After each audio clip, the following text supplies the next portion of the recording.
Alors bonjour à toutes et tous, je suis Erol Yolal, je suis rédacteur en chef de News Tank City. J'aurai le plaisir d'animer cette première table ronde.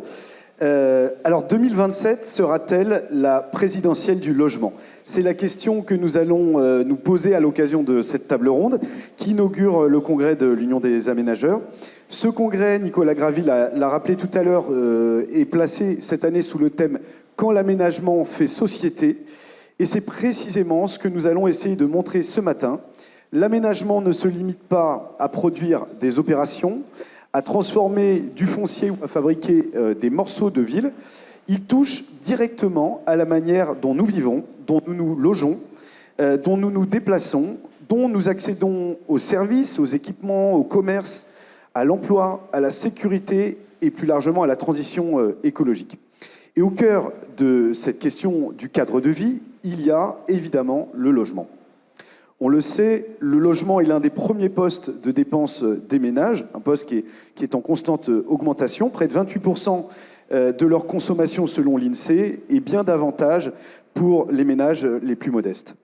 Mais le logement, ce n'est pas seulement une ligne dans un budget, c'est aussi l'accès à un parcours résidentiel, la possibilité de se rapprocher de son emploi, de vivre dans un quartier bien desservi, de faire face à la facture énergétique, d'habiter dans un environnement finalement adapté aux transitions climatiques. Autrement dit, quand on parle de logement, on parle de pouvoir d'achat, de mobilité, d'énergie, de sécurité, de services publics, de transition écologique et d'aménagement du territoire.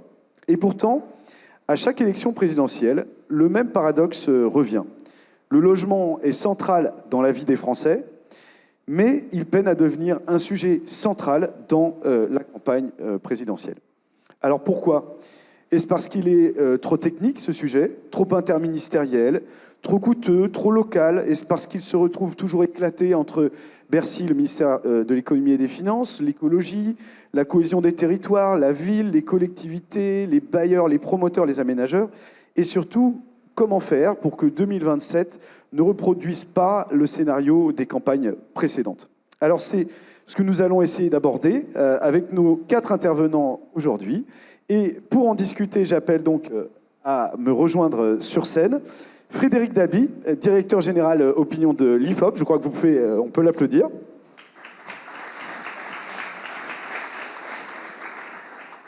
Sylvia Pinel, ancienne ministre du Logement, qui est également désormais première adjointe au maire de Fabas et consultante en stratégie et développement. Patrice Vergrit, ancien ministre du Logement, président de l'ANRU. Allez-y, installez-vous, je vous en prie. Maire de Dunkerque et président de la communauté urbaine de Dunkerque.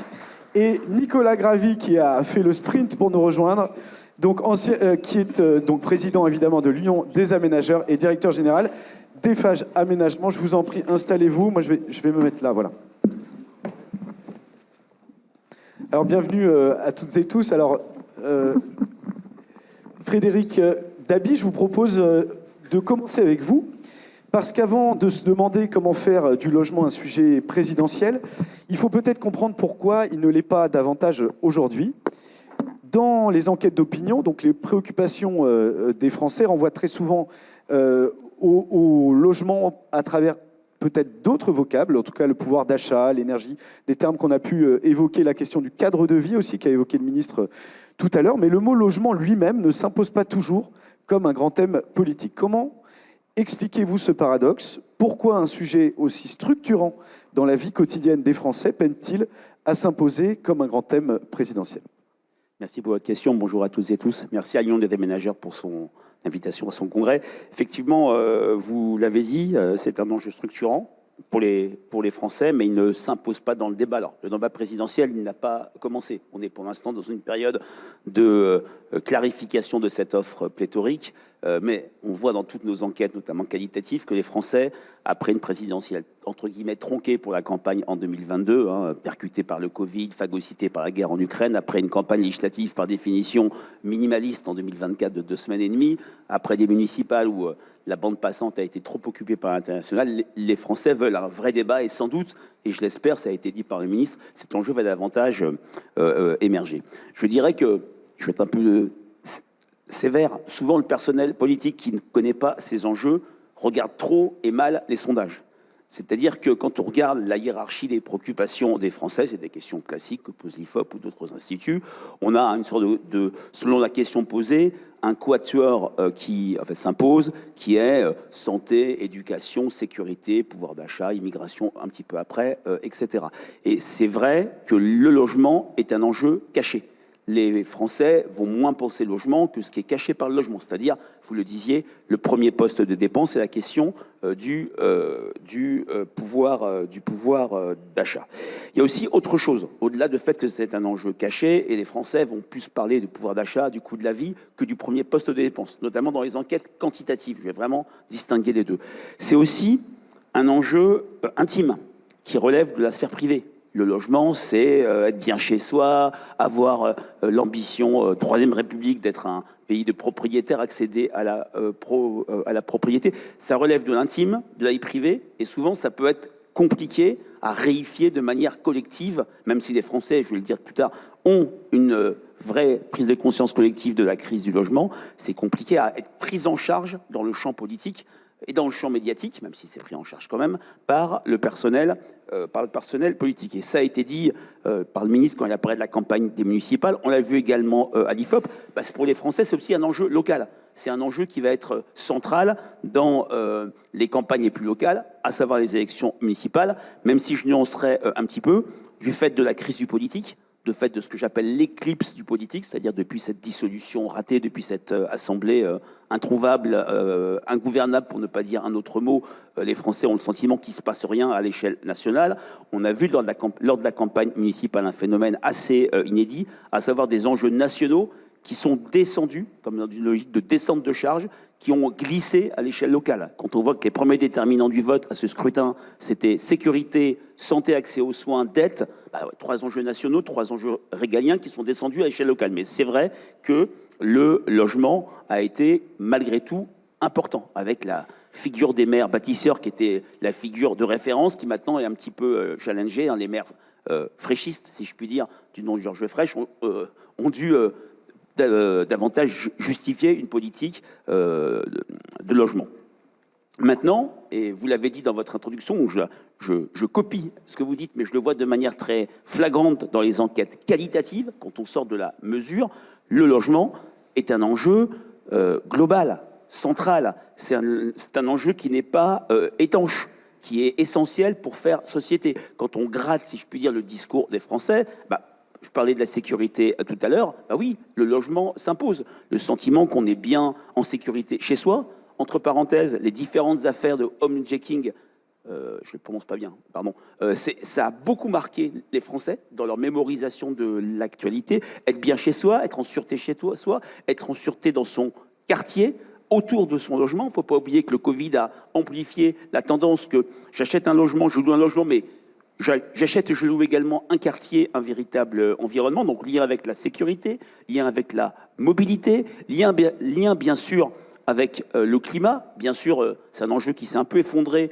dans la hiérarchie des préoccupations des Français, avec un effet c'est foutu, on n'y arrivera pas, CF ce qu'on vit depuis quelques jours, avec un effet aussi lié à l'internationalisation de la vie politique, un effet que j'appelle « messieurs les Anglais tirez les premiers », c'est-à-dire les Français qui nous disent « les Français font beaucoup d'efforts en matière de climat, c'est aux Allemands, aux Russes, aux Américains, aux Chinois de faire des efforts », mais malgré tout, quand dans les enquêtes de l'IFOP, on interroge les Français sur les actions à mener sur la question de la transition énergétique et climatique, bien sûr, la rénovation des bâtiments, la rénovation des logements, l'intention de faire des travaux chez soi est absolument majeure. Donc c'est cet enjeu qui compte très fortement, sécurité, climat et bien sûr, je le redis, le pouvoir d'achat. Dans les quantitatifs, on cite le pouvoir d'achat. Quand on écoute les Français, la question des loyers, la question de l'accès à la propriété. Ça fait lien d'ailleurs avec la dette. La dette est rentrée, non pas dans le top 5 des préoccupations des Français, mais est fortement rentrée dans leur champ de vision, parce qu'ils l'ont vu dans leur vie quotidienne. Et comme le logement est un enjeu de la quotidienneté, ils le voient à travers l'accès au crédit et l'accès à la propriété. Donc, effectivement, compliqué de se l'approprier dans une campagne présidentielle, mais c'est un enjeu central pour les Français. Alors, il y a quand même une contrainte dont il faut parler, toute cette campagne à venir, c'est une campagne qui ne sera très inédite, dans un contexte où, désormais, l'international, on est loin du logement, là, malgré tout, on est loin du local, mais devient un enjeu central pour les Français, parce que, avant, c'était un enjeu qui était réservé à des cadres supérieurs, à des professions libérales, à des personnes qui ont un capital culturel, des personnes diplômées.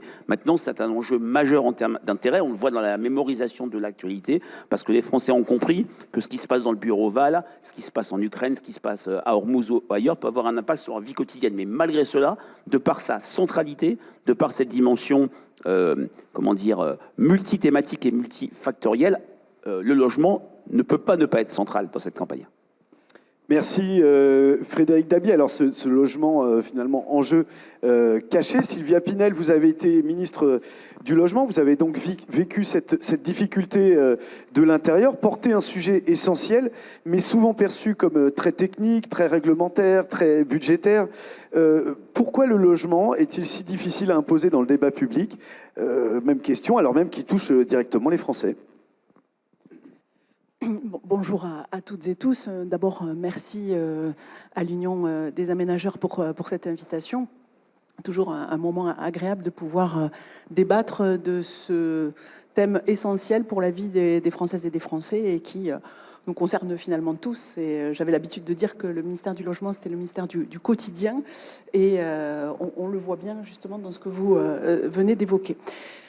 Pour moi, il y a finalement peut-être plusieurs facteurs, plusieurs raisons qui font que la question du logement peine parfois malheureusement à s'imposer dans le débat public. D'abord, peut-être parce qu'il est perçu à la fois du point de vue des journalistes, mais aussi du grand public, comme un débat un peu de techniciens, de spécialistes du sujet.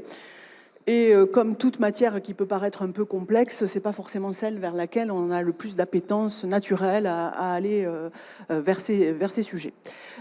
Donc peut-être première réflexion. Deuxième réflexion, c'est que pendant très longtemps, le sujet du logement, les difficultés, elles n'étaient pas les mêmes en fonction des territoires dans lesquels nous vivons. Il y avait effectivement beaucoup plus de tensions dans certains territoires métropolitains, de grandes villes, avec de nombreux projets de développement économique, d'installation d'entreprises. Je parle à côté du maire de Dunkerque qui en parlerait bien mieux que moi, mais dans la région toulousaine, nous avons aussi ces sujets-là. Bref, donc les tensions, effectivement, ne sont pas les mêmes dans les grands ensembles urbains que peut-être dans des territoires ruraux ou périurbains. Et donc finalement, comme c'était un sujet qui ne s'adressait pas de la même manière à l'ensemble de la population, qui passait un petit peu sous les radars. Donc peut-être voilà ces deux éléments. Mais aujourd'hui, à l'instar de ce que nous avons vécu pour les élections municipales, et de manière beaucoup plus maillée, j'ai envie de dire, parce que autant les sujets de logement dans les campagnes municipales, ici ou là, c'était des thèmes qui pouvaient évidemment revenir, mais là, c'est revenu quand même de manière forte, très forte. Pourquoi ? Parce que cela a été dit jusqu'à présent, c'est que nous vivons une crise du logement sans précédent, et finalement qui fait tache d'huile et qui touche l'ensemble de notre territoire, alors avec des proportions évidemment différentes. Et donc, ce sujet a été plus marqué pendant les élections municipales, et de mon point de vue, le sera beaucoup plus pendant l'élection présidentielle, parce que ce sujet englobe finalement, oui, la question du logement, de l'accès au logement, avoir un logement digne, mais quand on regarde le nombre de demandeurs de logements sociaux qui est exponentiel, qui augmente chaque année de manière forte, quand on voit les difficultés d'accès au crédit, donc dans des territoires un peu moins tendus, difficultés pour accéder à la propriété, quand on voit la baisse de l'investissement locatif qui permettait de construire et de produire du logement, on voit bien que ces sujets-là sont extrêmement prégnants et touchent aussi d'autres secteurs de l'aménagement du territoire dans sa globalité, de services publics. Dans certains endroits, le non-renouvellement de population dans la ruralité entraîne par exemple des problèmes sur les questions scolaires ou périscolaires. Nous voyons aussi que le lieu de résidence a un impact sur l'emploi, je l'évoquais tout à l'heure, mais ça a aussi un impact sur les mobilités, sur la transition écologique. Donc finalement, c'est un sujet qui est au cœur de la vie quotidienne et qui, dans le moment que nous vivons face à cette crise, me paraît trouver une place indispensable dans cette échéance présidentielle qui s'ouvre, même si je suis évidemment pas naïve et je sais que d'autres sujets peuvent percuter les questions plus intérieures et notamment le logement. Mais je pense que la guerre en Ukraine a aussi montré aux Françaises et aux Français les connexions qu'il y avait, ce que vous disiez très justement, entre les sujets internationaux et la répercussion sur le pouvoir d'achat, sur le coût de l'énergie, sur le coût de construction, le coût des matériaux. On l'a bien vu avec cette forte augmentation du coût de la construction au début de la guerre et finalement avec des coûts qui sont restés quand même assez hauts depuis. Donc on voit bien que finalement toutes les questions politiques ne sont pas finalement déconnectées du reste. Et ce qu'il faut bien comprendre, de mon point de vue, c'est que lorsqu'on est candidat à l'élection présidentielle ou à des fonctions importantes, bien, ces enjeux et ce qui se passe autour, ça a forcément des impacts sur les politiques publiques nationales, intérieures. Et là aussi, tout est une question de priorité. Merci Sylvia Pinel. Alors Patrice Vergrit, même question avec votre double regard d'ancien ministre d'élu local. Est-ce que le logement devient plus audible quand on le relie au territoire? On entendait parler beaucoup des municipales aussi depuis ce matin, tout en essayant de parler de présidentielle. Quand on le relie au territoire, à la ville, au quartier, et finalement à cette grande question qui est celle de la cohésion nationale, de la cohésion territoriale. Bonjour à toutes et à tous. C'est vrai que le logement a quasiment disparu des débats politiques nationaux. Et au fond, c'est d'abord le succès de la décentralisation. Moi, je trouve que les Français font de plus en plus le distinguo entre les élections locales et les élections nationales. Vous le voyez d'ailleurs dans les partis politiques. Moi, ma liste, j'étais soutenu des Républicains jusqu'au Parti communiste. Ici, ça fait peu sourire, mais dans le débat national, ça fait sourire. Dans le débat local, tout le monde trouve ça normal. Donc, parce qu'à un moment donné, on le voit dans le champ politique, il y a les élections locales avec des sujets locaux et il y a des élections nationales avec des sujets nationaux. Et au fond, ça se recouvre de moins en moins, en fait, en réalité. Et ce qu'on dit du logement, on peut le dire des transports urbains. Rendez-vous compte, les transports urbains ont disparu du débat politique national. Il y a encore un certain nombre d'années, on parlait des tramways, il y avait même un fonds qui avait été créé à l'échelle nationale pour soutenir le transport urbain. Terminé, on n'en parle plus. On ne parle pas des déchets. Vous avez déjà entendu un homme politique national parler de déchets. Ça n'existe plus. Donc, effectivement, aujourd'hui, c'est d'abord le succès de la décentralisation. Et d'ailleurs, c'est pour ça que c'est un thème qui vient de manière majeure dans les élections municipales. C'est logique, puisqu'on fait davantage le distinguo. C'est un sujet local, donc c'est des sujets des élections municipales. Ce n'est pas un sujet national. Au national, on va parler de l'international, on va parler du rapport homme-femme, on va parler de l'identité, on va parler de ces problématiques-là. Effectivement, on va de moins en moins parler des sujets locaux. Ça, c'est le premier thème. Alors, il y a deux exceptions, mais j'y viendrai sans doute par la suite. C'est la sécurité et le pouvoir d'achat, qui sont quand même des éléments, des besoins fondamentaux du quotidien et qui peuvent être un effet levier, je pense, pour travailler le logement, en particulier le pouvoir d'achat, est probablement le vrai levier pour faire apparaître le logement dans la politique, dans le débat politique national. Deuxième élément, ça a été dit, c'est la complexité. Franchement, c'est comprendre le mécanisme de financement du logement en France. Waouh! Vous pouvez vous lever le matin et c'est quand même assez difficile. C'est totalement inaccessible. Franchement, c'est totalement inaccessible. Et c'est totalement inaccessible pour les Français, mais c'est aussi totalement inaccessible pour les médias. Il y a très peu de formation à l'urbanisme, très peu de formation au logement pour les journalistes. Ils ne connaissent pas ce sujet. Ils ne savent pas du tout ce que c'est.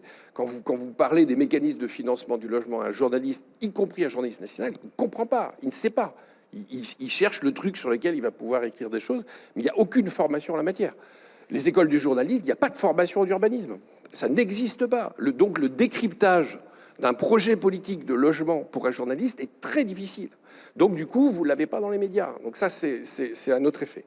Et puis, je dois dire, en effet, il y a un effet plus électoral. Le logement, qu'on le veuille ou non, les problèmes de logement, ça ne concerne pas tout le monde. Et il y a des électorats qui sont puissants en France. L'électorat âgé, par exemple. L'électorat âgé, il est en majorité propriétaire de son logement, un logement qui est acquis. Donc tout va bien dans la vie, ça coûte zéro. Il y a les héritiers aussi. Aujourd'hui, la vie est belle.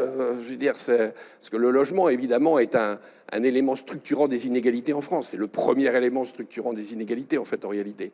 Et dans cet électorat, il y a quand même des gens aujourd'hui qui sont plutôt favorisés par la question du logement. Et au fond, la situation du logement leur va très bien comme elle est aujourd'hui. Et donc, c'est pas une partie négligeable de l'électorat. Et c'est peut-être une partie de l'électorat très influente dans le débat politique. Parce que la famille monoparentale avec 2 enfants qui gagnent le SMIC et qui doit absolument avoir un PLI, ça y est, j'emploie des acronymes, c'est le début, et qui doit absolument avoir un logement très social pour pouvoir vivre décemment dans la vie, c'est marrant, mais son pouvoir d'interpellation politique, il est faible, il est limité aux maires, et il touche rarement le débat national. Or, c'est bien ces populations aujourd'hui qui viennent dans nos permanences d'élus locaux et qui, effectivement, réclament d'agir sur la question du logement. Je l'ai d'ailleurs à Dunkerque. J'ai un plan aujourd'hui, actuellement 12 000 logements, parce qu'il y a un énorme besoin en logement sur le territoire dunkerquois. Dans la campagne politique, on voyait plus les gens qui disaient « Oh, on en a marre de construire, on en a marre de voir les grues », que les gens qui disaient j'ai absolument besoin d'un logement. Vous regardez les réseaux sociaux, 90% de la conversation, c'est celui qui ne veut pas qu'on construise. Ce n'est pas celui qui a besoin du logement. Et donc forcément, cet électorat, la puissance électorale asymétrique des gens qui en ont besoin et des gens qui sont très contents de la situation, il est plutôt en défaveur de ceux qui en ont besoin. Merci Patrice Vergrit. Alors, Nicolas Gravite, vous représentez ici les aménageurs. On peut avoir le sentiment que l'aménagement permet, vous l'évoquiez tout à l'heure, peut-être de sortir du débat strictement sectoriel, produire des logements, oui, mais dans quel quartier, avec quels espaces, quels services, quelle mobilité, etc. Est-ce que l'une des difficultés du logement dans le débat public vient du fait qu'on ne le relie pas assez à ce sujet de l'aménagement et du cadre de vie ? Oui, bien entendu. C'est essentiel de parler de son logement et de son environnement d'une manière globale, donc avec toutes les thématiques qui sont derrière, effectivement le cadre de vie, les mobilités, l'emploi, l'adéquation avec les territoires industriels notamment. Vous venez de l'évoquer à l'instant, mais c'est incompréhensible. En fait, le sujet, il reste là, c'est que ça reste incompréhensible. Patrice Vergrit l'a évoqué, y compris effectivement dans le monde des médias, expliquer comment fonctionne la ville, comment fonctionne un logement, comment parler sans acronyme. Enfin, on n'y arrive pas, hein. On essaye, mais on n'y arrive pas. C'est extrêmement compliqué. Donc mettre ça sur le débat public, il faut l'aborder avec des thématiques, à mon sens, simples. Donc l'aménagement, effectivement, commencer à expliquer l'aménagement, l'urbanisme, à un grand public, c'est extrêmement compliqué, même si c'est cohérent et même si on peut en comprendre l'intérêt. Je vais vous donner un exemple. Aujourd'hui, développer des opérations d'aménagement, enfin, je le dis souvent, c'est un peu un gimmick. Il est absolument anormal qu'un élu mette plus d'un mandat municipal à essayer d'imaginer, de concevoir un projet bien avant de poser une première pierre. Comment voulez-vous que des élus, voire des habitants, s'emparent d'un sujet et le mettent sur le devant de la scène? Alors, il y a beaucoup d'élus courageux qui le font quand même, heureusement, mais c'est extrêmement compliqué à expliquer. Et on se retrouve dans des situations du coup de blocage derrière, parce que ça dure trop longtemps, parce que c'est trop compliqué, parce qu'on ne comprend rien. J'ai un exemple particulier sur une opération, je ne dirai pas où, qui dure depuis au moins 8 ans, et on n'a toujours pas posé la première pierre, on n'a rien fait. Il y a eu 9 réunions où enquête publique, réunions de concertation, réunions avec la population, participation du public par voie électronique. Comment voulez-vous que les habitants comprennent ce qui se passe? Au bout de la 9e, dit j'y comprends rien, ton truc, allez, on passe à autre chose. Et après, ça ouvre à des incompréhensions, ça ouvre à des sujets aussi de recours. Donc c'est extrêmement compliqué d'appréhender ce sujet-là si on n'arrive pas, comme disait le ministre tout à l'heure, à prendre de la hauteur. Donc voilà, donc un des débats va être celui-là, mais comme vous l'avez dit, je redoute que le débat présidentiel ne nous permette pas de prendre de la hauteur sur ce sujet, même s'il est essentiel. On va tenter, en tout cas, ici, à cette tribune. Alors, on le voit, d'ailleurs, le logement n'est pas seulement absent parce qu'il serait secondaire. C'est peut-être une question d'éclatement aussi de la problématique. Ce qu'on a entendu, on a entendu beaucoup parler de pouvoir d'achat, et puis également des questions de fiscalité, d'urbanisme, en fait, de complexité. La deuxième question est donc la suivante.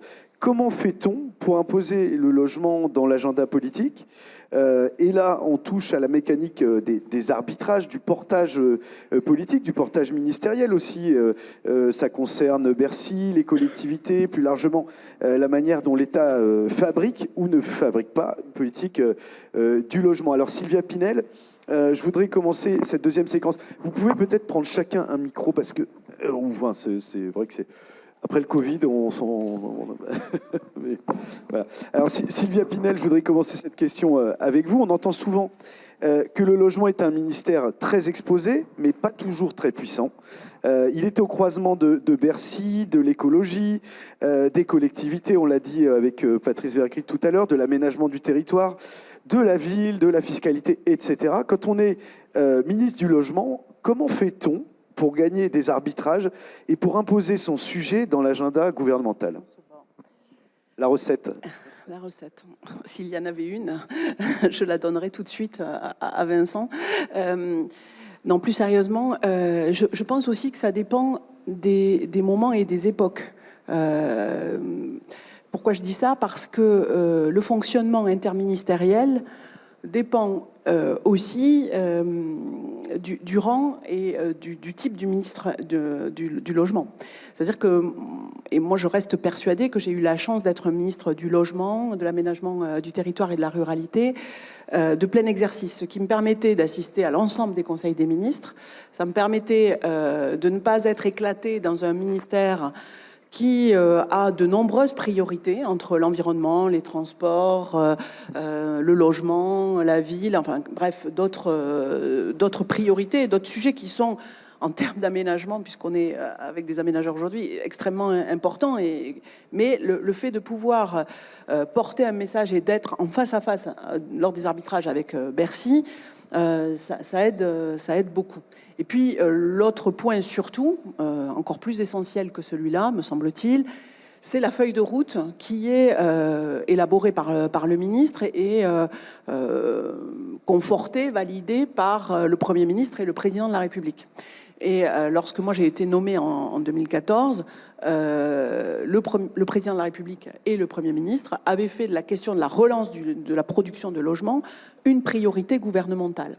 Donc forcément, lorsqu'on a un cadrage politique fort, ensuite il appartient au ministre de décliner sa politique et de faire des propositions pour englober cette feuille de route et cette commande.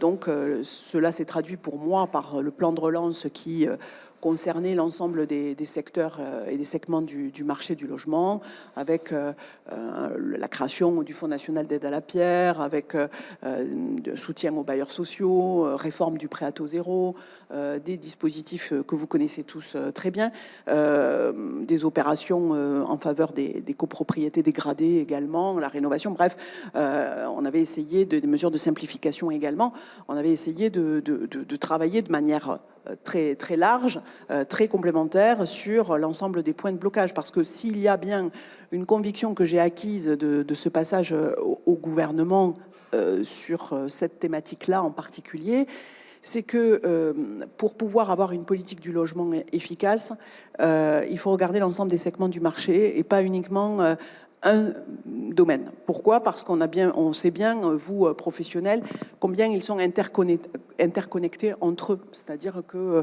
dans un programme, souvent il est mixte, on a du logement social, on a de l'accession, on a de l'investissement. Et quand il y a un maillon qui ne fonctionne pas, toute la chaîne se grippe.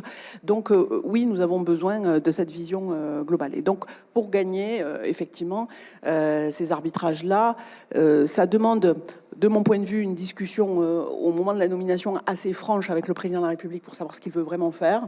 Parce que ça peut arriver qu'on n'ait pas forcément la même vision. Et après, c'est très très difficile ou de ne pas défendre ses convictions, ou voilà, ça peut pas très bien fonctionner en tout cas. Et moi, il y avait des choses qui étaient très claires et très posées, parce que, comme beaucoup d'autres, dans le musée des horreurs de Bercy, il y avait déjà la RLS, il y avait déjà... La réduction de loyer de oui, solidarité. pardon, à mon tour. Voilà, la réduction de loyer de solidarité pour les bailleurs sociaux, des choses qui n'avaient pas mon assentiment. Et voilà, j'avais été très claire. Je dis ça, je ferai pas. Donc, ou oui ou non. Mais voilà, donc le deal était posé. Donc ça permet d'avancer plus efficacement. Et il y avait un contexte peut-être politique aussi, parce que 5 milliards d'euros d'investissement, parfois ça fait rêver sur la question du logement, à l'heure où on parle d'un projet de loi de relance du logement. Comment vous avez fait aussi par rapport à cette administration? Puisque la RLS, on l'a vu arriver, 2018, loi de finances 2018. Mais elle était là déjà depuis très longtemps, parce que je me souviens des premiers arbitrages en 2014 à Bercy. On me propose toute une liste d'économies. Et dans cette liste d'économies qui était extrêmement longue, il y avait déjà la RLS, mais il y en avait d'autres. Il y avait plein de choses sur les aides à la pierre. Enfin bon, il y avait beaucoup de dispositifs qui étaient dans le collimateur de Bercy. Donc comment on fait? Quand on a bâti un plan de relance cohérent, justement, qui fonctionne en touchant l'ensemble des paramètres qui concernent l'ensemble des segments, on arrive avec une feuille de route. Cette feuille de route, si Bercy la veut pas, on renvoie à Matignon. Et là, on peut gagner, on peut perdre.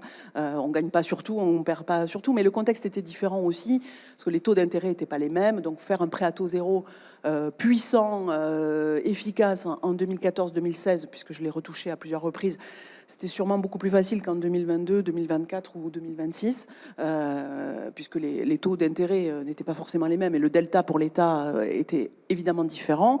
Le contexte politique aussi est différent. Moi, j'appartenais au vieux monde, c'est-à-dire un monde où, quand on est membre du gouvernement, on l'est bien sûr pour ce que l'on est, élu local, parlementaire, mais on l'est aussi parce qu'on appartient à une formation politique.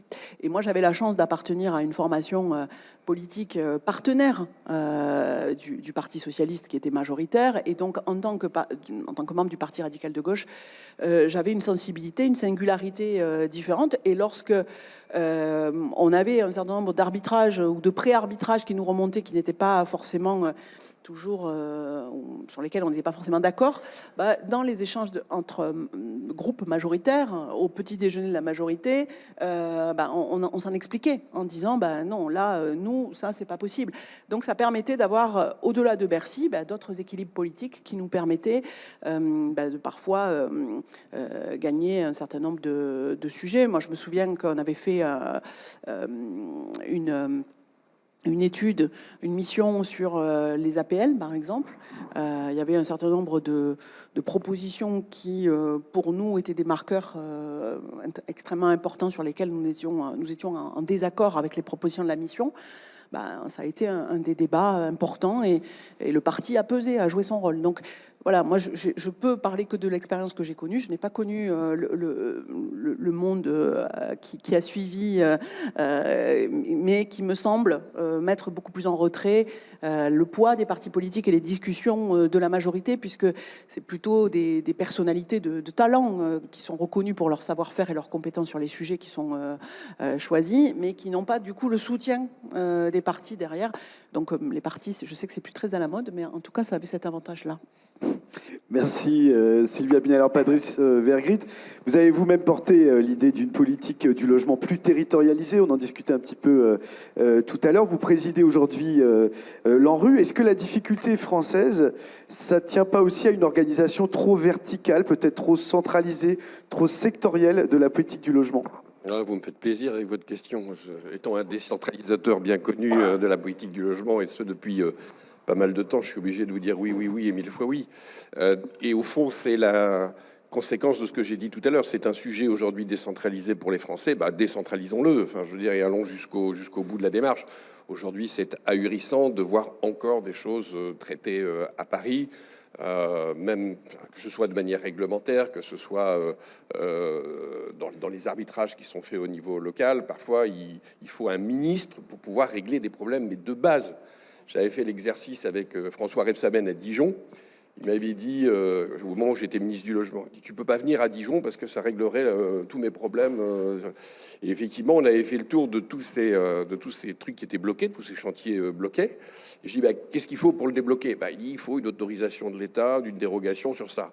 Bon, Madame la DTM, ok, on déroge. Bon, on passe à la question. Et comme ça, on a débloqué tous les projets. Mais si à chaque fois qu'il faut débloquer un projet en France de logement, il faut un ministre pour déroger à une règle nationale, on va pas y arriver, quoi. Donc aujourd'hui, il faut arrêter ça. Il faut décentraliser beaucoup de choses.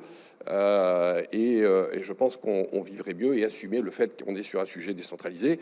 Probablement laisser à l'État le modèle de financement du logement, et notamment du logement social, évidemment. Il a un rôle à jouer, de la régulation autour de la mixité sociale, il a un rôle à jouer, mais je pense qu'au-delà de ça, il n'a plus grand-chose à jouer. Donc je vais évidemment aller dans votre sens sur la question de la décentralisation. Et c'est vrai que quand j'étais ministre, alors je rejoins totalement Sylvia, hein, le monde d'après, les partis politiques, ça n'existe plus. Et on est uniquement dans l'arbitrage bercien, c'est-à-dire que vous avez le ministre du Logement seul. J'essaie de coacher Vincent. Et donc vous êtes face à Bercy, point barre, qui sort le musée des horreurs. Vous êtes là, vous êtes évidemment en défense et en contre-attaque. Donc voilà, il y a des stratégies. Selon le contexte budgétaire, vous êtes plus ou moins écouté ou pas. Et puis, à la fin, la modulation, c'est le Premier ministre. Donc, il a eu plus de chance que moi, Vincent. Voilà, je suis content de l'ANRU 3, notamment. Moi, voilà. Bon, quand on est ministre du Logement, on a quoi aujourd'hui comme atout? On n'a plus les partis, effectivement. On a les maires. L'ANRU 3, c'est grâce aux maires. Hein, j'ai pris mon téléphone, j'ai appelé tous mes collègues, et puis les maires ont fait pression et on a vu ce que ça donne. Donc il reste encore les partis politiques de maintenant, je pense que c'est le parti des maires, et je pense que ça reste puissant, et je pense que c'est une vraie capacité d'appui pour un ministre du Logement, et c'est ce qui peut faire plier à un moment donné un Premier ministre pour pouvoir effectivement faire évoluer les choses. Voilà, la décentralisation, c'est un projet que j'avais voulu mener très fortement, j'avais voulu avancer, j'avais essayé aussi de proposer une mesure de relance du logement avec une petite évolution aussi dans le rapport domicile-travail. Bon, tout ça, j'ai pas obtenu les arbitrages de Matignon à chaque fois. Et sur la décentralisation, peut-être aussi un blocage de l'AMF, parce que fondamentalement, la commune n'est plus du tout le niveau pertinent aujourd'hui pour mener une politique du logement. C'est plus l'intercommunalité et dans certaines parties du territoire, le département, je pense notamment à la Creuse, la Corrèze, etc., où le département peut être plus pertinent que l'intercommunalité, mais en aucun cas c'est la commune. Et l'AMF reste très communaliste, et en forte capacité d'influence du Sénat aujourd'hui. Et donc, mener une politique de décentralisation aujourd'hui, vous affrontez l'AMF, vous affrontez le Sénat, et dans le contexte politique actuel, bah voilà, j'ai pas réussi à faire avancer. Je vois que Sébastien et Lecornu et Vincent Jeanbrun remettent quand même une petite planche, mais je pense que quand ça va arriver au Sénat, ça va être une vraie difficulté. Donc aujourd'hui, il y a un communalisme ambiant dans la société française, dans la société politique française, un peu moins dans la société française, qui fait qu'effectivement, c'est difficile d'avancer sur ces questions de décentralisation parce que la commune n'est pas un niveau pertinent. Alors, on travaillait sur des concessions faites aux maires. Vous connaissez la plus belle concession, c'est les droits de réservation dans le logement social. Voilà, ça c'est la carotte pour essayer de faire avancer la décentralisation. Mais il faut bien le jouer, il faut le jouer finement, parce que si vous le donnez et que vous n'obtenez rien en échange, c'est mort pour la décentralisation pendant pas mal de temps, quoi. Donc effectivement, il y a des deals comme ça qui essaient de s'opérer pour essayer de neutraliser un peu le communalisme ambiant. Donc oui, c'est des beaux rapports de force à être ministre du Logement. Même quand ça dure que 5 mois, je peux vous dire, ça laisse des traces. Bah, on retient en tout cas qu'il faut renforcer un peu peut-être le poids des partis politiques et puis aller voir les maires. Ça peut être un bon conseil pour un candidat ou une candidate à la présidentielle. Alors Nicolas Gravy, du point de vue des aménageurs, cette question des silos aussi, c'est une question très concrète. Vous êtes à l'interface, on en discutait un petit peu au moment de cette préparation, entre la planification, le foncier, les élus, justement les élus locaux, les habitants, les opérateurs, les constructeurs, etc. Je ne vais pas faire la liste d'ailleurs, puisque c'est c'est très long. Est-ce que c'est cette question que j'ai envie de vous poser, de l'aménagement comme méthode? Est-ce que l'aménagement peut justement être une méthode pour faire tenir ensemble des politiques publiques qui sinon peuvent se contredire, hein. On l'a évoqué un peu tout à l'heure, produire plus de logements, il y a les 3 millions de demandeurs de logements sociaux, mais artificialiser moins dans le même temps, rénover plus et en même temps préserver le pouvoir d'achat, maîtriser les loyers, etc. Vaste programme. Tout à l'heure, on parlait d'équipe de France du logement. Je pense que les aménageurs peuvent se considérer comme les champions de France de la coordination ou du règlement des injonctions contradictoires. C'est notre quotidien, on fait que ça. Et au service, effectivement, des collectivités, des élus. Je suis d'accord avec vous sur le fait que maire, interco, il faut vraiment bien régler les gicleurs pour savoir qui fait quoi et selon les territoires. Je pense que c'est un enjeu important. Aujourd'hui, on s'aperçoit que les opérations que nous avons à développer, et je rappelle ce que j'ai dit dans le discours d'introduction, au moins un quart de la production de logements provient des opérations d'aménagement. Donc c'est considérable. Donc il faut que les aménageurs aient le droit d'avoir un pilotage serein, effectivement, des politiques locales d'aménagement et de production de logements notamment. Donc c'est un couple élu local et aménageur qui doit travailler au quotidien à désiloter, tout désiloter. Et ça, c'est notre enjeu. Et on voit très bien qu'avec les collectivités qui ont envie, lorsqu'il y a un sentiment, lorsqu'on les appelle les maires aménageurs, donc un maire aménageur qui a envie de faire, on arrive assez rapidement à régler un certain nombre de sujets qu'on a au quotidien. Vous parliez de François Rebsamen tout à l'heure. Moi, je me souviens sur un sujet à Dijon, il n'était pas encore ministre. Bon, il a convoqué dans son bureau, dans une grande salle de réunion, tous les services de l'État. Tout le monde était au garde à vous. Je peux vous dire que l'opération a avancé, mais c'est pas encore suffisant, après ce que vous dites. Donc, c'est une vraie volonté politique et un poids politique local. Donc, on est là, nous, pour désiloter, effectivement, essayer de faire la coordination, d'entraîner tout ce petit monde autour de nous. Et ce petit monde, c'est bien entendu les élus, ce sont les habitants, j'en parlais tout à l'heure, qui au fond, quand même, pour beaucoup d'entre eux, ne comprennent pas ce que l'on fait, ne comprennent pas notre métier. Mais on a besoin aussi d'être entouré des gens qui savent aussi faire rêver, qui savent faire vendre nos projets. Donc on a besoin des urbanistes, on a besoin des paysagistes qui doivent nous permettre effectivement de faire comprendre aux habitants qu'on est là pour quelque chose de meilleur pour eux. Et puis moi, je passe tous les autres acteurs qui travaillent avec nous.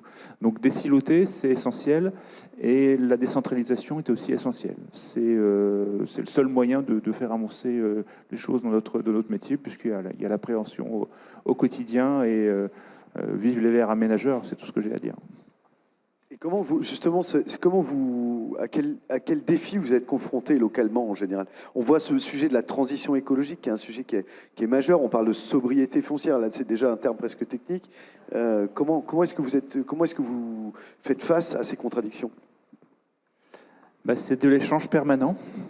C'est de la discussion permanente. C'est tous les 4 matins, les équipes vont aller discuter avec les administrations centrales, département, préfectorales, les administrations locales, l'ensemble des personnes qui décident. C'est un travail long, qui est un travail aussi qui est risqué, parce que il y a quand même une chose qu'il ne faut pas oublier, c'est qu'un aménageur, son premier devoir, sa matière première, c'est le foncier, c'est le terrain, quel qu'il soit, donc que ce soit l'extension urbaine, comme ça s'est fait pendant des décennies, ou que ce soit effectivement la transformation urbaine, comme c'est plutôt la tendance aujourd'hui. Donc c'est comment mettre en adéquation l'intérêt d'un propriétaire foncier, d'une valeur foncière, avec un intérêt économique d'un aménageur qui, lui, va investir, va acheter, va porter, va aller voir son banquier pour financer son opération, et convaincre son banquier, oui, mais je suis bloqué par monsieur Bidule à la préfecture machin, mon voisin qui m'empêche de faire. C'est tout ça au quotidien. Et donc là, j'en reviens, l'appui, le désilotage, il se fait forcément avec l'appui avec l'élu local. Donc moi, je crois beaucoup plus à l'action locale que les grandes actions nationales. On a besoin des grandes actions nationales, et ça, je remercie vraiment le ministre d'avoir mis ça sur le devant de la scène pour essayer de simplifier un certain nombre de choses, d'essayer de faire en sorte Si on pouvait un peu mettre en adéquation le droit de l'urbanisme et le droit de l'environnement, ça nous faciliterait la vie de tout le monde au quotidien. Donc oui, on a besoin d'un élan national et gouvernemental sur ce genre de choses-là. Mais après, c'est une vraie volonté locale, et c'est que ça, et comprendre l'intérêt des habitants au quotidien. On a des habitants qui ont envie de louer ou qui ont envie de acheter, qui viennent nous voir, et on leur dit, oui, mais attendez, opération d'aménagement, allez, dans 4 ans peut-être, l'immeuble ou la maison sera livrée. Comment voulez-vous que les gens se projettent dans un monde où tout est en mouvement en permanence, où l'actualité change toutes les 4 minutes sur les réseaux sociaux ou sur les chaînes d'infos continues. Donc c'est très, très compliqué de se projeter. Et donc nous, comme on est là, on fait cette coordination et on prend tous les risques, c'est quand même relativement compliqué. Donc on a besoin de maires aménageurs. Frédéric Dabi, je vous redonne la parole sur cette question de l'agenda, comment s'imposer à l'agenda politique, comment faire pour qu'un thème s'impose dans une campagne. En général, on a compris qu'il faut qu'il soit porté par des acteurs, mais aussi qu'il soit compris par l'opinion. Qu'est-ce qui fait qu'un sujet technique devient un sujet politique majeur dans une campagne présidentielle, et finalement, le logement peut-il franchir ce seuil en 2027 ? Vous me laissez 4 heures, c'est ça, pour répondre à ces questions? Non, 2 minutes. Mais c'est une question absolument centrale. Nous, à l'IFOP, depuis une vingtaine d'années, on a une question qui s'appelle les conversations des Français. C'est la question peut-être la plus simple que pose l'IFOP, mais c'est celle que je préfère. On teste chaque mois une vingtaine de thèmes, de l'actualité politique, économique, sportive, la canicule, la rentrée des classes, tout ce que vous voulez, les faits divers, et on demande si les gens en ont parlé chez eux, en famille, au bistrot ou au travail. Et ça permet de voir le décalage entre l'agenda médiatique, ce que les médias traitent, l'agenda politique, ce dont les politiques se saisissent, et le vrai agenda des Français. Quand je parlais tout à l'heure de la place de l'international, sur ces 10 dernières années, on a vu l'explosion des sujets internationaux, alors qu'avant, ça ne me concernait pas. On voit qu'il y a des sujets montés en épingle par les médias dont les Français se moquent, pour rester poli. La tribune des cinéastes contre Bolloré, on peut en penser ce qu'on veut, c'est arrivé en avant-dernier sujet dans ce qu'on vient de publier avec Hendrix et l'Opinion il y a maintenant 3 jours. Alors maintenant, l'agenda des Français sur le logement. Il est réel parce que je ne l'ai pas dit dans mon propos un peu long, encore introductif. La prise de conscience de la crise du logement est réelle chez les Français. L'année dernière, j'étais à Troyes aux assises du logement que faisait François Baroin. Quand on a des données longitudinales de 20 ans, il est difficile de trouver un logement en France 15 points de plus par rapport à 2005. Il est difficile de devenir propriétaire. On était à 45% en 2005, c'est pas il y a si longtemps que cela. On est maintenant à 80%. Vous vous rendez compte qu'on a changé d'époque. Donc, la pression des Français est possible. J'entends ce que dit Patrice Vergeret sur le fait que les personnes qui sont le plus en souffrance par rapport au logement, c'est peut-être pas les publics qui peuvent être dans une logique de voice, si je peux dire, de voix, d'écoute, d'interpellation dans une campagne présidentielle. Mais il n'y a pas que. Il y a les familles monoparentales pour lesquelles le logement est absolument fondamental. Il y a cette fameuse génération de l'insertion, les 25-34 ans. Autant les 18-24, les primo-votants, vous savez pour qui ils votent, ils ne votent pas, et quand ils votent, ils sont plutôt sur le vote Jean-Luc Mélenchon. Les 25-34 ans, c'est clairement un vote Rassemblement national. C'est-à-dire, c'est l'idée qu'on n'arrive pas à s'insérer via l'emploi, malgré l'effondrement, malgré la baisse du chômage sur longue durée, et on n'arrive pas à accéder à la propriété. Et puis également, il ne faut pas oublier les classes moyennes. Alors, c'est pas facile à faire passer dans une campagne, mais nous, dans toutes nos enquêtes, on l'a vu également aux élections municipales, on a eu cette insatisfaction des classes moyennes sur la taxe foncière. On leur a supprimé la taxe d'habitation, très bien, et dans une logique de vase communicant, les gens nous disent, un peu avec mes mots, ce que j'ai gagné avec la suppression de la taxe d'habitation, je l'ai perdu avec l'augmentation de la taxe foncière. Et ça, dans une logique où la campagne présidentielle sera peut-être une campagne très pouvoir d'achat, je fais une petite incise, la campagne de 2027, comme celle de 95, comme celle de 2007, c'est une campagne de renouvellement, d'où les incertitudes absolument pléthoriques dont on a parlé. Et je note qu'en 95 et en 2007, les 2 enjeux majeurs, l'enjeu majeur à chacune de ces campagnes, ça a été le pouvoir d'achat. 95, la phrase de Chirac, la fiche de paye n'est pas l'ennemi de l'emploi. Et 2007, vous vous en souvenez, le travailler plus pour gagner plus. Et même, ça a été relayé aussi bien chez Bayrou que chez Ségolène Royal. Donc, il y a peut-être une pression possible du côté de l'opinion publique. Et la question, sujet technique dont les Français se désintéressent sujet plus simple qu'ils vont s'approprier ne tient pas.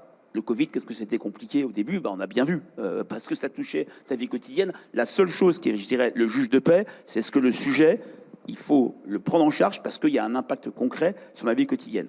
Maintenant, l'agenda politique. On a vu des politiques se saisir du logement. Dans notre échange il y a quelques jours, je parlais d'un Premier ministre, Michel Rocard, lors de sa déclaration de politique générale, il passe 10 minutes sur le logement. Patrice, vous vous en souvenez? Sylvia aussi, les boîtes aux lettres, les cages d'escalier, les ascenseurs en pâte. Bon, du fait du changement d'époque, c'est un peu moins possible. Il y a aussi, je vais être un petit peu cynique, une campagne présidentielle, en termes d'incarnation, en termes de thème, c'est une campagne qui va se vouloir en rupture avec l'occupant, en rupture avec le prédécesseur, à savoir Emmanuel Macron. Et c'est vrai que j'entends dire, et les Français nous l'ont dit dans nos enquêtes, qu'ils n'ont pas l'impression que la politique du logement a été une politique qui a été investie plus que d'autres. Voilà, je ne vais pas faire de polémique, mais en tout cas, voilà, c'est le sentiment qu'il y a. Et puis, il y a cette crise du logement qui est, il y a des raisons endogènes, exogènes, etc. Donc, ça peut aussi être un levier pour des candidats de s'emparer de ce sujet. Je vois que depuis quelques jours, des candidats potentiels ou installés, je crois que Bruno Retailleau fait une conférence aujourd'hui ou demain sur son offre en matière de logement. C'est intéressant qu'un candidat de droite gaulliste, LR, déjà parle de ce sujet 11 mois, 10 mois et demi, 11 mois avant le premier tour. Donc, rupture par rapport à ce qui est fait, peut-être. Et aussi, Patrice l'a dit également, c'est une campagne qui peut être extrêmement sur les territoires. Puisqu'on a, dans ce contexte d'éclipse politique dont je parlais, plus que jamais, la confiance des Français, même si c'est une confiance exigeante. On a vu aux élections municipales un dégagisme partiel qu'on n'avait jamais vu, y compris en 2014, quand la gauche avait perdu 170 villes de plus de 10 000 habitants. Il y a une confiance exigeante, mais plus que jamais, la confiance dans les échelons territoriaux, du fait du sentiment d'inaction à l'échelle nationale, est majeure. Je vous invite à regarder une enquête IFOP pour Région un peuple solidaire qu'on a publiée un petit peu moins d'un an, où au-delà des revendications autonomistes, etc., on voyait le souhait des Français de donner de plus en plus de pouvoir aux régions sur tous les sujets, y compris le logement. Est-ce qu'un candidat, une candidate va s'emparer de cette aspiration des territoires pour la réifier et parler du logement à la présidentielle? Je n'ai pas la réponse, mais il y a quand même un terrain en friche. Merci beaucoup Frédéric Dabi, c'est assez éclairant. Alors si on résume, le logement est un sujet central mais fragmenté. Il parle aux Français mais pas toujours avec le bon vocabulaire. Il dépend d'arbitrages nationaux mais il se joue dans les territoires. Donc cette dernière séquence de notre table ronde va porter plutôt sur un aspect propositionnel. Donc si 2027 devait être la présidentielle du logement, qu'est-ce qu'il faudrait mettre dans le débat et surtout comment éviter le catalogue technique, finalement? Frédéric Dabi, je vais repartir de vous très rapidement. Oui. Si l'on veut parler aux Français en 2027, il faut peut-être éviter justement ce qu'on vient de dire, d'aspect de catalogue technique et identifier quelques portes d'entrée qui résonnent vraiment. Quels sont, selon vous, les mots ou les angles qui permettraient de faire du logement un sujet de campagne? C'est très difficile, votre question de campagne qui n'a pas commencé, comme je l'ai dit, mais il s'agirait de tirer parti de ce qu'est ontologiquement le logement. Le logement, c'est pas seulement habiter un lieu, c'est s'intégrer dans la société, c'est accéder à l'emploi, c'est fonder une famille, c'est se sentir en sécurité. Toute une série de thématiques qui vont être des têtes de chapitre des offres programmatiques. Je reviens sur la sécurité. Par exemple, moi, ça m'a frappé, alors avec bien sûr l'adjuvant dévastateur du narcotrafic, à quel point ça a été présent dans la campagne des élections municipales, premier déterminant du vote dans des villes comme Marseille, Avignon, etc. Premier à Paris également. Donc, il y a aussi un lien, faire ce lien entre logement, sécurité, logement, pouvoir d'achat. Comme je vous le disais, quand les Français parlent du pouvoir d'achat également, plus que jamais, encore plus fort qu'en 2007. 2007, c'est la campagne où le pouvoir d'achat a été le premier déterminant du vote. Qu'en sera-t-il en 2027? Mais en tout cas, ça ne sera pas le chômage. Le chômage en 2018, c'était encore le premier sujet de préoccupation des Français. C'est maintenant le 13e. Le 13e. Qu'est-ce que ça veut dire? Il y a encore beaucoup de chômage même. Je crois qu'il remonte encore, il remonte un peu. Mais il y a cette idée qu'il y a des métiers en tension, cette idée qu'on peut trouver un emploi, et l'idée que l'injustice, c'est pas être au chômage, c'est avoir un travail qui paye mal. Et dans ce cadre, la question du premier poste budgétaire, à savoir le logement, peut être fondamentale, même si aujourd'hui, Alors qu'en 2023, au moment de la crise de l'inflation, c'était la question des produits alimentaires qui cristallisait la question du pouvoir d'achat. Aujourd'hui, c'est le carburant. Le carburant, l'énergie. Mais l'énergie, il y a un lien avec les logements. Et je fais lien également avec le climat, qui est un enjeu en déshérence, qui n'est plus porté efficacement dans la perception des Français par le parti qu'ils portaient à bout de bras, notamment aux européennes, Europe Écologie et Verts, les écologistes, qui maintenant ne parlent plus aux Français, parlent plus à Jean-Luc qui veut réconcilier Olivier, Olivier qui veut faire une primaire. Enfin, c'est ça le problème qu'a ce parti qui n'est plus audible sur des questions environnementales, écologiques. Là, c'est aussi un levier très fort qui pourrait être utilisé. Vous voyez, sécurité, logement, sécurité, pouvoir d'achat, mobilité, climat, on trouve tous les ingrédients d'une offre présidentielle, mais l'éléphant dans la pièce, c'est que je peux citer ces mots sans parler de logement, c'est au groupe intermédiaire, c'est au maire, effectivement, je partage complètement ce qui a été dit, c'est également aux candidats de s'en emparer. Merci beaucoup Frédéric Dabi. Alors Sylvia Pinel, c'est le moment donc de cette question des propositions. Si vous deviez conseiller une candidate ou un candidat à la présidentielle sur le logement, que lui diriez-vous? Quels seraient selon vous les 2 ou 3 engagements qui permettraient de montrer que le logement est enfin traité comme une priorité politique de premier rang? Si je devais conseiller une candidate ou un candidat, je pense que je n'irai pas sur la mesure magique. Je ne crois pas que parler de 2 ou 3 mesures magiques. Je ne crois pas que ça soit ça qui, justement, permettrait, de faire entrer la thématique du logement dans le débat présidentiel, mais je lui conseillerais, ou je la conseillerais plutôt, d'aller sur le fait de parler aux Françaises et aux Français de leur propre vie. Et de répondre par des mesures là qui pourraient être un peu plus techniques et qui ne seraient pas forcément toujours simples à expliquer, mais plutôt de donner des objectifs, une feuille de route, ce que nous voulons faire, comment nous voulons dessiner nos villes, comment nous voulons aménager notre territoire, comment nous voulons loger des personnes qui sont en difficulté, c'est-à-dire celles et ceux qui, les 3 millions de demandeurs de logements sociaux, par exemple. Comment nous nous adressons aux familles monoparentales?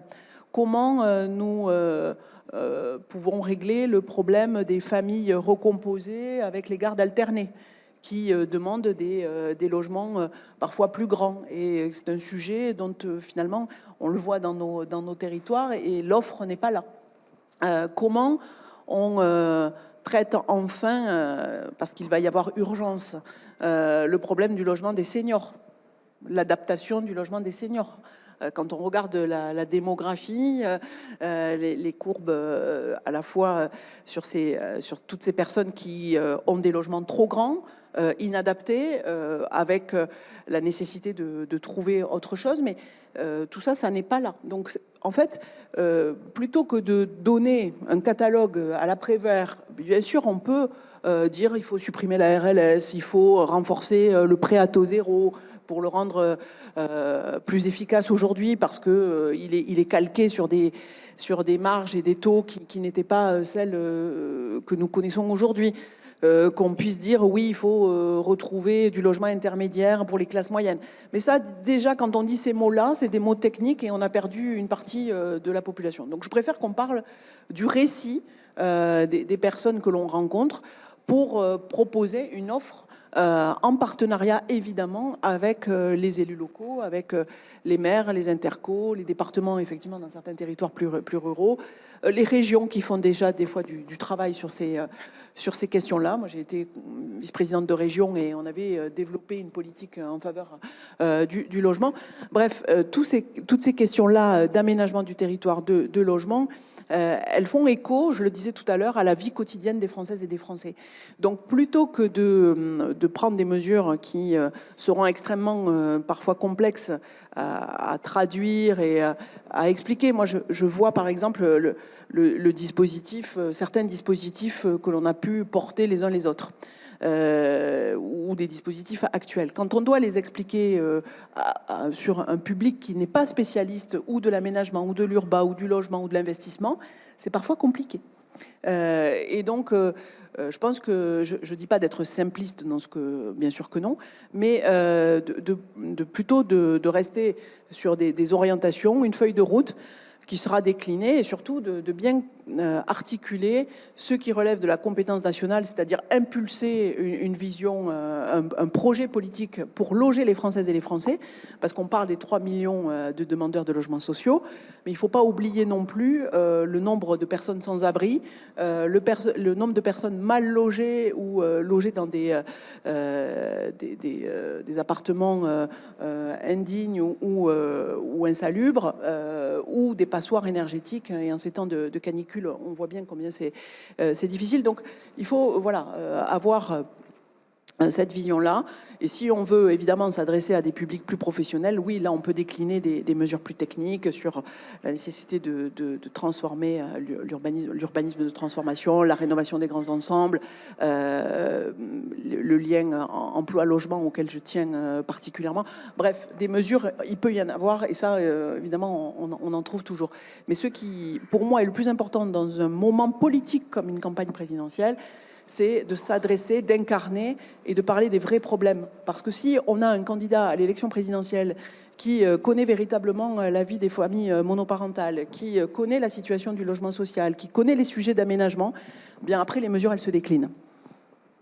Merci beaucoup, merci Sylvia Pinel. Alors Patrice Vergrit, même question, avec votre regard à la fois dans 5 minutes d'élu local et puis peut-être de président de l'ANRU quand même. Vous l'avez évoqué tout à l'heure, cette question de l'ANRU 3 qui se pose dans un cadre plus général d'aménagement du territoire.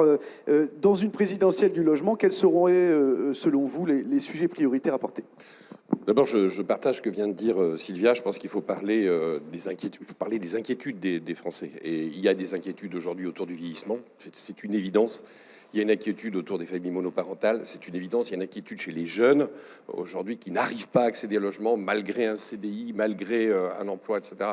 Donc effectivement, il faut déjà parler à aujourd'hui ceux qui galèrent, j'ai envie de dire, ou ceux qui s'inquiètent pour l'avenir de leur logement. C'est évidemment la priorité. J'ai envie de rebondir aussi sur ce qu'a dit Frédéric Dabi sur les campagnes présidentielles de 95 et 2007. On a à chaque fois parlé de pouvoir d'achat, mais avec l'angle fiche de paie. Jamais avec l'angle charge. D'ailleurs, c'est ce que je dis en tant que maire. Je dis aux gens, moi, je peux rien sur votre fiche de paie. Par contre, je peux des choses sur vos charges. Charges de logement, charges de transport. Le bus est gratuit à Dunkerque. Hein. Vous rêvez d'un métro gratuit à Paris, nous, on le fait. Voilà. Donc, on peut parler de pouvoir d'achat aussi en parlant des charges.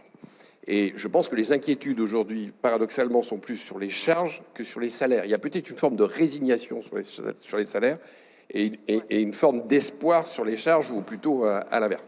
Donc c'est vrai qu'aller parler des charges, cette fois-ci, pour parler du pouvoir d'achat, ce serait peut-être pas totalement stupide. Après, il y a aussi des injustices qui commencent à pointer le bout de leur nez. J'ai adoré le débat politique national sur l'héritage. Ça fait longtemps en France qu'on n'a pas parlé de l'héritage. Sujet tabou sur le plan politique. Vous dites à un homme politique, tu vas aller parler de l'héritage, des droits. Oh là, ça c'est le truc en France, il ne faut absolument pas toucher. Frédéric Dabi, à mon avis, a dû faire des études d'opinion là-dessus, c'est le truc qu'il ne faut pas toucher. Et ça vient parce que les inégalités deviennent maintenant criantes. C'est terrible. Pour être propriétaire à Paris, il ne suffit pas de faire Polytechnique ou tout ce que vous voulez. Vous n'êtes plus propriétaire à Paris. Pour être propriétaire à Paris, il faut hériter. C'est dégueulasse. C'est profondément dégueulasse, cette société. Et là, je pense qu'il y a des injustices qui commencent maintenant à être violentes, criantes, qui modifient profondément les trajectoires de vie des Français. Et ça, il est temps de le mettre sur la table. Et donc, je pense qu'une présidentielle, elle peut mettre des injustices liées à l'immobilier qui sont quand même, à mon avis, de nature à faire soulever les Français. Donc, c'est peut-être, à mon avis, une piste. Et dernière piste qui fait aussi le lien avec ce qu'a dit Sylvia, il faut peut-être reparler de l'aménagement du territoire. Au fond, quelle France on veut? Il est évident qu'il y a une polarisation politique, géographique.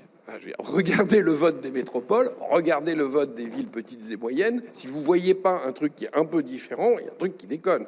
Vous voyez bien qu'il y a une polarisation politique en France. et qu'il est peut-être temps de se poser la question de l'articulation entre la métropole et les villes moyennes. Je vais finir sur une anecdote. J'étais ministre depuis 1 mois et demi, je suis arrivé en juillet, on est au début septembre. Et vous savez ce que c'est que le début septembre pour un ministre du Logement, c'est le logement étudiant. Donc c'est le marronnier, voilà. Donc vous avez votre Premier ministre qui vous appelle et qui vous dit « Patrice, il faut absolument que tu trouves un truc sur le logement étudiant ».